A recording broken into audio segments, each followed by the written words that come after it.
లడ్డు వివాదం నేపథ్యంలో ఏపీలో రాజకీయ యుద్ధం తారస్థాయికి చేరింది. హిందూ ధర్మం గురించి మాట్లాడుతున్న చంద్రబాబు నాయుడికి అసలు దేవుడిపై భక్తి ఉందా అని ఎమ్మెల్సీ వరుడు కళ్యాణ్ని ప్రశ్నించారు. చంద్రబాబు గతంలో షూలు వేసుకొని పూజలు చేసిన ఉదంతాలను ప్రస్తావిస్తూ ఆమె సంచలన వ్యాఖ్యలు చేశారు.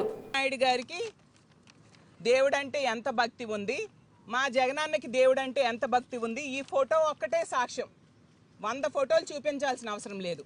కనీసం స్వామి తాలూకా ప్రసాదం తీసుకున్నా, ఒక ఫోటో తీసుకున్నా, ఏదైనా చెప్పులు విడిచిపెట్టి జగనన్న చేస్తారు.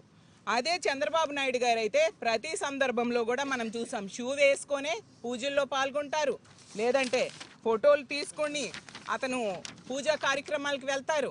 అంటే దీన్ని బట్టి అర్థం కావట్లేదా ఎవరికి దేవుడంటే భక్తి ఉంది, ఎవరు దేవుడంటే భక్తి లేకుండా ఉన్నట్టుగా యాక్ట్ చేస్తున్నారనే విషయం స్పష్టంగా అర్థమవుతుంది.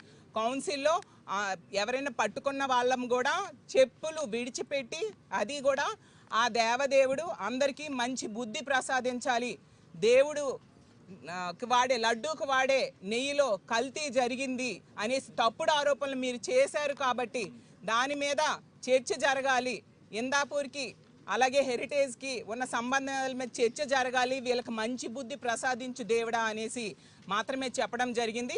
కాబట్టి ఇప్పటికైనా వీళ్ళు ఈ డైవర్షన్ పాలిటిక్స్ మానుకొని ప్రజలు కోరుకున్నట్టుగా, మా కౌన్సిల్లో మా వైఎస్ఆర్ కాంగ్రెస్ పార్టీ సభ్యులందరూ కోరుకున్నట్టుగా హెరిటేజ్కి ఇందాపూర్కి ఉన్న సంబంధాల మీద చర్చ జరిగేట్టుగా చేయాల్సిందిగా మేము డిమాండ్ చేస్తూ సెలవు తీసుకుంటాం.